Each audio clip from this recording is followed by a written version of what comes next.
और इस balloon like structure को हम क्या बोलते हैं? एल्वियोलाई।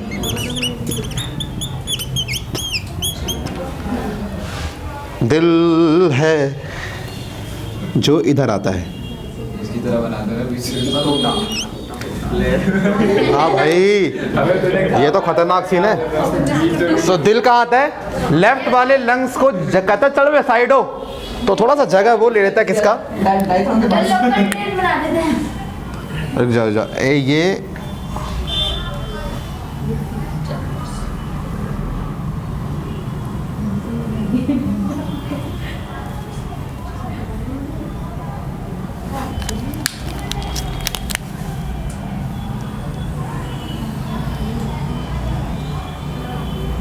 तुम्हारे लंग्स में कवरिंग होती है जो तुम्हारे पूरे फेफड़े को ढंग से कवर करती है, और वो जो लेयर होती है जो आपके लंग्स को कवर करती है उसको हम बोलते हैं प्लूरल मेम्ब्रेन। क्या बोलते हैं? Pleural membrane.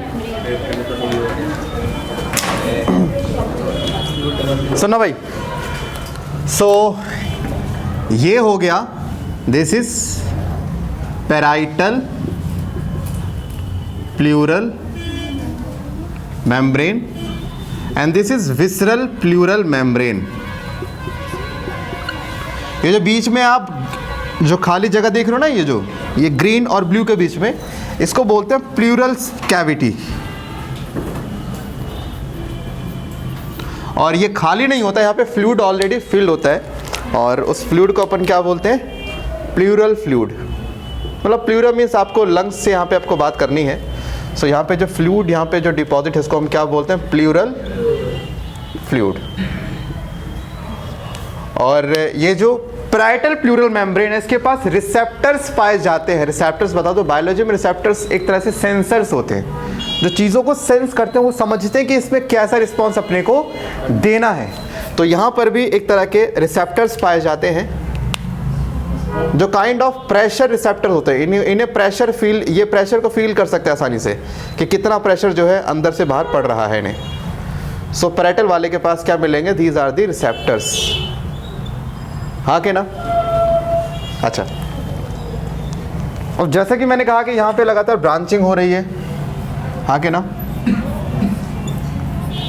भाई? अगर मैं इस पूरी चीज़ को, माने यहाँ से लेके यहाँ तक का जो पूरा सिनेरियो आपको दिख रहा है, इसको लंग्स ट्री भी बोलते हैं, लंग्स का ट्री बोलते हैं। बताओ कारण क्या है? आप लोगों ने कभी कोई पेड़ देखा हो तो पेड़ में क्या होता है? पेड़ में एक ऐसे सीधा मेन स्टेम होता है, वो ब्रांचिंग करता है, फिर वो और ब्रांचिंग कंटिन्यू रहती है, और एंड में आके लगती है पत्तियां लगती हैं। आप इसी पेड़ को उल्टा करो एक बार, और ये जो आप स्टेम देख रहे हो इसको आप पाइप समझ लो, और जो पत्तियां हैं उसे आप मान लो क्या? एल्वियोलाई। वो आपको ये मिलेगा एग्जैक्टली, है कि नहीं? लगना जैसे पूरा स्टेम है, दो ब्रांच हो गया। अगर इसको सीधा कर दो तो पूरा, मान लो मैं यहाँ पे जो एल्वियोलाई है इसे रिप्लेस करता हूँ लीफ से, और इन डक्ट्स को रिप्लेस करता हूँ, ट्यूब को करता हूँ रिप्लेस, किससे? मैं ब्रांचेस से रिप्लेस करता हूँ। यकीन मानना पूरा का पूरा ट्री बनेगा। हाँ कि ना? इसलिए हम क्या बोलते हैं? हम लंग ट्री बोलते हैं। यस और नो?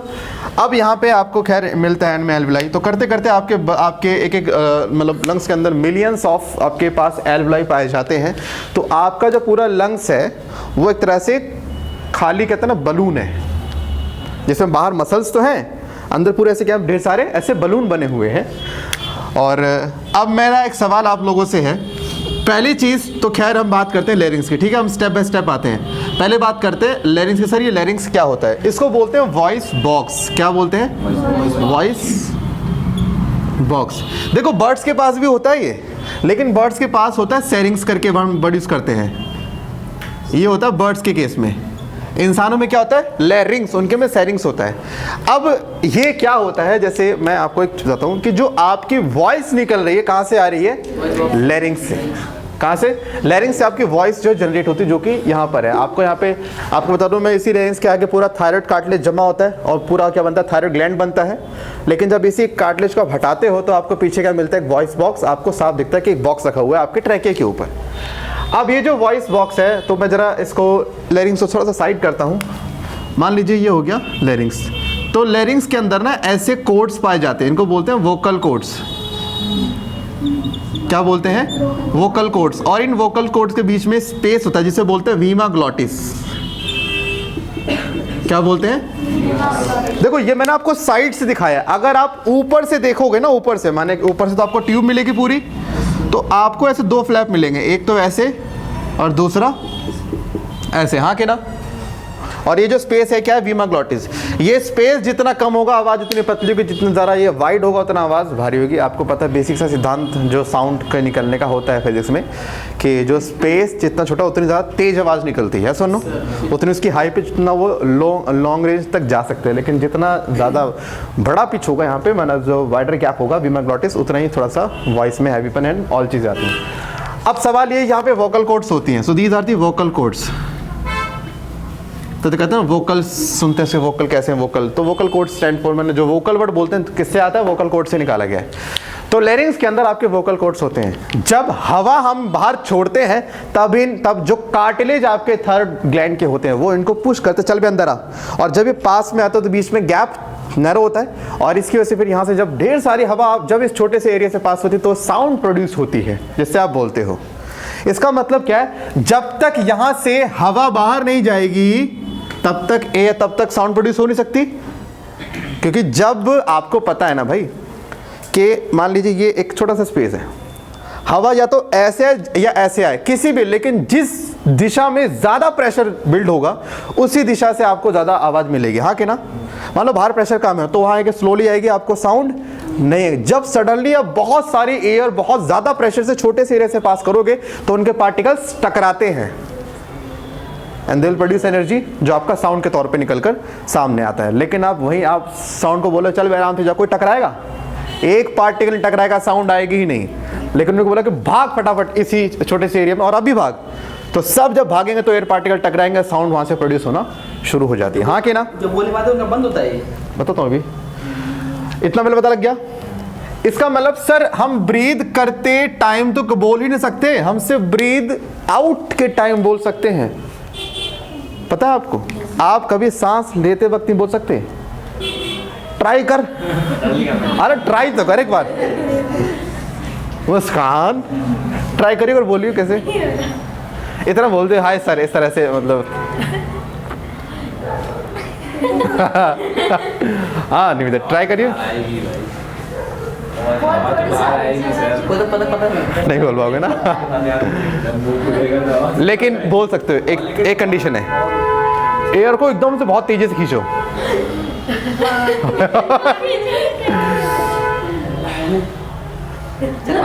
हाँ भाई, हाँ सर दे।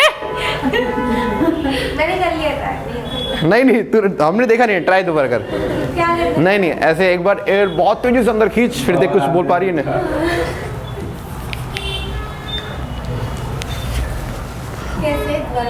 एयर एकदम से बहुत सारी अंदर खींच, छोड़ दो।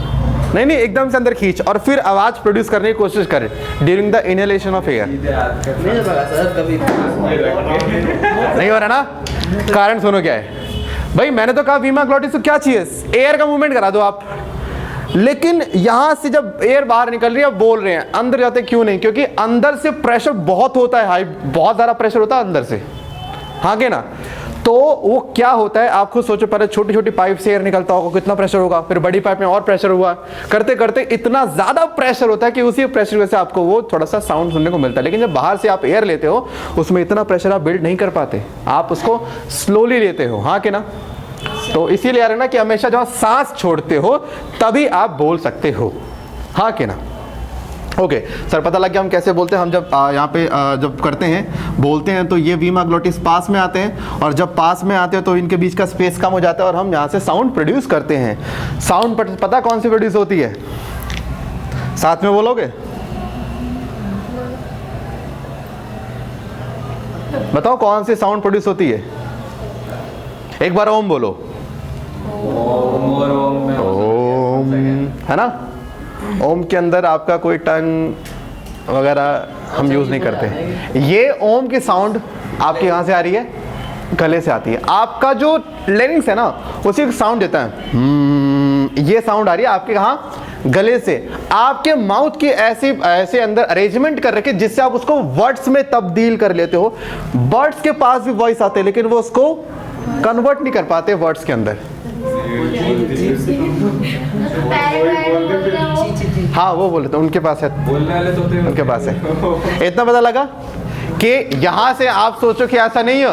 अब मान लो कहीं जा रहे हो और मान लो साक्षी किसी से भिड़ंत हो जाए, किसी लड़की से बाल पकड़ के मार रही है, एक कंजरी कहीं की तरह से मैंने कहा था ये सब नहीं करना।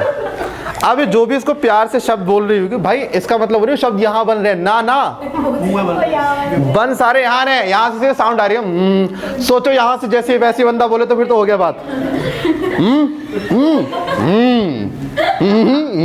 ऐसी होगी बातचीत। और गुस्सा है एक्सप्रेशन से बातचीत होगी, आधे समझ ही नहीं पाएंगे। मतलब जहाँ लड़ाई नहीं होनी होगी वहाँ भी हो जाएगी, और जहाँ होनी होगी वहाँ नहीं भी होगी। तो ये आप सोचते हो लेरिंग से वर्ड्स नहीं बनते, यहाँ से सिर्फ एक साउंड आती है, करके एक साउंड आती है। बताओ तो साउंड कैसे आती है, एक बार सब बोलेंगे, ठीक है? 1 2 3 ये आती है एक्चुअल में आवाज। एक बार ओम बोलो, ओम, है ना? इसमें आपकी कोई टंग की मूवमेंट नहीं आ रही, कोई लिप्स की मूवमेंट नहीं आ रही, ये आपकी प्योर साइड यहाँ से आ रही है।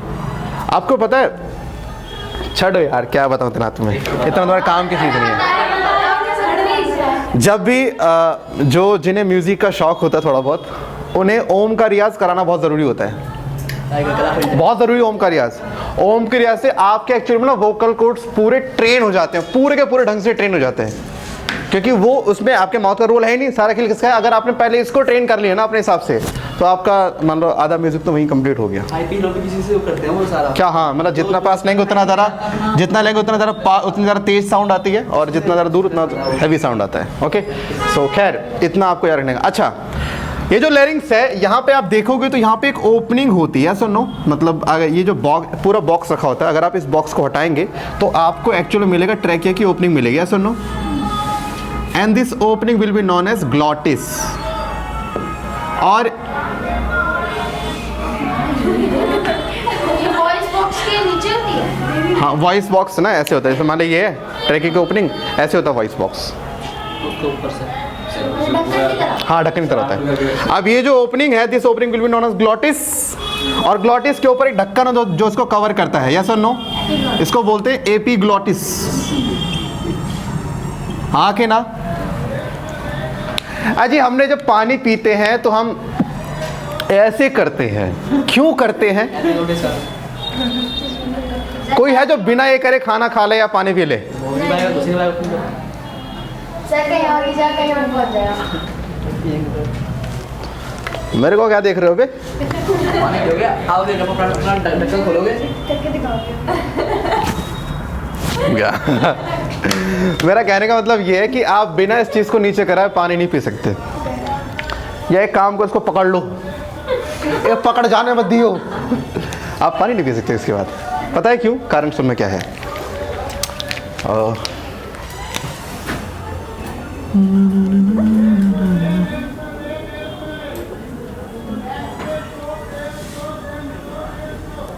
ये हो गया epiglottis and this is a glottis, और यहाँ पर आ गया ईसोफेगस, ठीक है?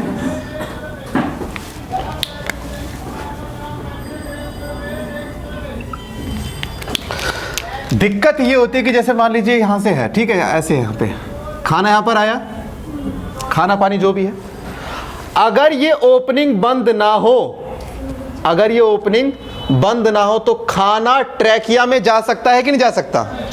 पानी भी जा सकता है। तो क्या होता है, जैसे अब खाना निगल रहे हो तो सिर्फ उस समय के लिए इस ट्रैकिया को बंद कर देते हैं, और जब बंद करते हैं तो ये फ्रंट पोर्शन जो है बहुत सारा कार्टिलेज होता है, तो जब इसको बंद करेंगे ये चीज़ ऊपर उठेगी, और जब उठेगी तो आपको पता है कि भैया जैसे मान लो इसने पूरा बंद कर दिया, बंद करने के बाद अब खाना कहाँ जाएगा? खाने का रास्ता सिर्फ एक ही है, क्या? ईसोफेगस। ट्रैकिया में एंटर करेगा ही नहीं। हम किसी भी हाल में नहीं चाहते खाना हमारा कहाँ एंटर करे? ट्रैकिया में एंटर करे। इसीलिए यहाँ पर ये जो आपको मिलता है, ये आपके एपिग्लॉटिस की चोंच बाहर निकल रही है, जो क्या करती है, जैसे कि आप पानी पियोगे ये तीनों ऊपर उठेगा फिर नीचे जाएगा। ऊपर तो मैंने पहले बंद कर देगा, जैसे खाना गया तुरंत ही ऊपर। क्यों? अब परमानेंट बंद कर देना, अब हवा कैसे जाएगी फिर अंदर? कभी कभी ऐसा होता है कि गले से दबाते तो इसलिए कभी कभी ना आपने सुना अगर मान लो कभी आपने बहुत स्पाइसी चीज़ खाई हो, बहुत स्पाइसी, आमतौर पे आपको पता है कि जो रिसेप्टर्स हमारे माउथ में होते हैं ना हमारे, लेकिन अपार्ट फ्रॉम दिस यहाँ पे आपके फेरिंग्स में भी होते हैं एंड ट्रैक में भी थोड़े बहुत रिसेप्टर्स होते हैं, बहुत माइनर होते हैं जो कि हम नेगलेक्ट करते हैं। कभी कभी जब आप बहुत लेस स्पाइसी फूड खा रहे हो, आपके लिए कुछ भी नहीं है, लेकिन आपको उसको कभी बहुत ज़्यादा स्पाइसी लग जाता है क्योंकि गलती से यहाँ पे टच हो जाता है, हाँ कि ना? ये बहुत सेंसिटिव एरिया में आते हैं, बहुत ज़्यादा सेंसिटिव एरिया में, इसलिए यहाँ पे कोई चीज़ टच ना हो तो ज़्यादा बढ़िया। जो भी करना है यहीं पे भिड़वा लो, उसको रखो साफ, सही रखो, नहीं दिक्कत होगी बहुत ज़्यादा। तो यहाँ पे हम क्या बोलते हैं, ये जो आपका जो वॉइस बॉक्स है दैट इज़, इसकी ओपनिंग क्या होगी, ग्लॉटिस, ऊपर हो गया एपिग्लॉटिस। खाना खाते हैं एपिग्लॉटिस कवर कर देगा ताकि खाना कहाँ पहुँच जाए, ईसोफेगस के अंदर। और कहते हैं खाना खाने से पहले थोड़ा सा पानी पीना बहुत ज़रूरी होता है, बहुत ज़्यादा आवश्यक होता है ताकि आप पूरे फूड पैसेज को स्मूथ कर दें। आपको पता है एक बार ना एक इंसान मेरे को ज्ञान दे रहा था, और सुनोगे किस चीज़ के ऊपर, सुन के हंस पड़ोगे, कि खाने के बाद पानी नहीं पीना चाहिए।